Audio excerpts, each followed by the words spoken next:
যে আল্লাহ সুবহানাহু ওয়া তাআলা কিছু বান্দাকে দেখে লজ্জা করবেন, আল্লাহ পাক লজ্জা করবেন, তাদেরকে শাস্তি দিতে আল্লাহ লজ্জা করবেন, তাদেরকে শাস্তি দিতে আল্লাহ পাকের লজ্জা বোধ হবে। চিন্তা করতে পারেন কারা তারা? বলা হচ্ছে তারা সেই সব মানুষ যারা কালো কালো চুল কালো দাড়ি নিয়ে ইবাদত শুরু করেছে, কালো চুল কালো দাড়ি নিয়ে ইবাদত শুরু করেছে, ইবাদত করতে করতে এটা সাদা হয়ে গেছে। তার মানে শায়েখ মানে কিন্তু বৃদ্ধ, শায়েখের অনেক অর্থ হয়, শায়েখ মানে পণ্ডিত স্কলার, শায়েখ মানে কিন্তু বৃদ্ধ। আমরা দোয়া করি আল্লাহ পাকের কাছে, আল্লাহ পাক আমাদেরকে সব দিক থেকেই সুস্থতার সাথে আল্লাহর ইবাদত করতে করতে শায়েখ হওয়ার তৌফিক দান করেন, আমিন। এখন প্রসঙ্গে আসি যে ইসলাহি মাহফিলটা হচ্ছে আপনাদের এখানে বেশ কয়েকদিন থেকে, কয়দিন হলো আজকে? এই পঞ্চম দিন, মাশাআল্লাহ। তো আমরা রবিউল আউয়াল মাসে আছি, সিরাতের মাহফিল হচ্ছে, এটা আমার জন্য খুবই আনন্দের, কারণ সিরাত কেন্দ্রিক দীর্ঘমেয়াদী কিছু কাজ করার পরিকল্পনা আছে ইনশাআল্লাহ। যতই সিরাত পড়ি ততই মনে হয় যে এই সিরাতের আলোটাই মানুষের মধ্যে বেশি ছড়ানো দরকার। কোরআনের তিলাওয়াত, কোরআনের ভাষা, কোরআনের ব্যাকরণ, কোরআনের তর্জমা, এইগুলো যদি ছড়ানো যায় আমাদের এই বাংলার মানুষের মধ্যে, ইনশাআল্লাহ একদিন না একদিন দিন কায়েম হবে ইনশাআল্লাহ। না ছড়ানো পর্যন্ত হবে না, যতই শোডাউন করি না কেন লাভ নাই। হার্ট টু হার্ট কোরআন থাকতে হবে, অ্যাটলিস্ট কোরআন আমরা পড়ে বুঝতে পারি, এই পর্যায়ে যেতে হবে।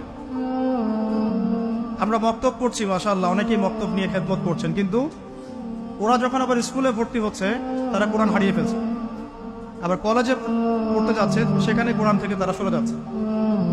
শুধু মক্তব না, আমাদের দরকার ইসলামিক বিশ্ববিদ্যালয়, আমাদের দরকার শহরে শহরে ইসলামিক বিশ্ববিদ্যালয়।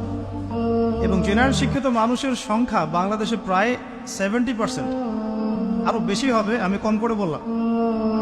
আমরা 20-30% মানুষ মসজিদ, মাদ্রাসা, তালিবে ইলম, তলাবুল ইলম, আল মুজাহাদা ফি তরিকিল ইলম, এগুলোর সাথে আছে। বাকি 70% একটা হিউজ কমিউনিটি আমরা মসজিদ, মাদ্রাসা, শায়েখ, ওস্তাদ, তলাবুল ইলম এগুলো থেকে দূরে থাকি। এই 70% মানুষকে কিভাবে কোরআন শেখানো যায় এই ফিকিরটা করতে হবে, আল্লাহ পাক তৌফিক দান। তো এই জন্য দরকার কোরআনিক কিছু কোর্সেস, কোরআনের দার্স, কোরআন শিক্ষার কার্যক্রম চালু করা। একদিন মসজিদে এসেছি নট নেসেসারি, মানে not enough, necessary of course but not enough, এটা যথেষ্ট না। আমাদেরকে এভাবেই 3 মাস এসে কোরআন শিখতে হবে, আরো 2-1 মাস সময় বাড়িয়ে দিয়ে কোরআনের তর্জমা, অ্যারাবিক গ্রামার কিছু শিখতে হবে, তখন গিয়ে একটা পরিবর্তন দেখা যাবে ইনশাআল্লাহ। আল্লাহ পাক তৌফিক দান করুন। কারণ কিছু সমস্যা আছে আমাদের, সেটা হলো আমাদের শিক্ষা ব্যবস্থায় জেনারেল শিক্ষা এবং ইসলামিক শিক্ষা আলাদা করে দেওয়া হয়েছে। মালয়েশিয়ার মতো কান্ট্রি সব দিক থেকেই ডেভেলপ করেছে, তারা শুধু টলেস্ট বিল্ডিংই নির্মাণ করে নাই, তারা শিক্ষা ব্যবস্থায় এমন একটা নীতি চালু করেছে যে একজন কলেজ পড়ুয়া ছাত্র ইমামতি করতে পারে,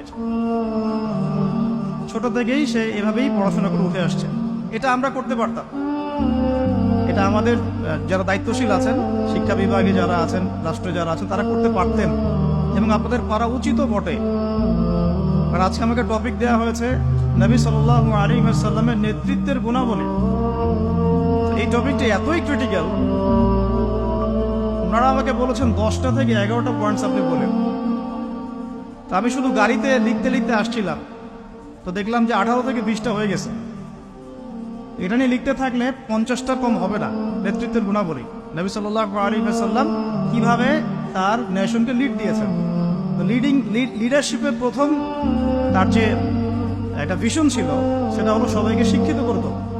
এমন একজন সাহাবী আপনি খুঁজে পাবেন না যিনি কোরআন এবং সুন্নাহর জ্ঞান জানেন না, একজন সাহাবীও নাই।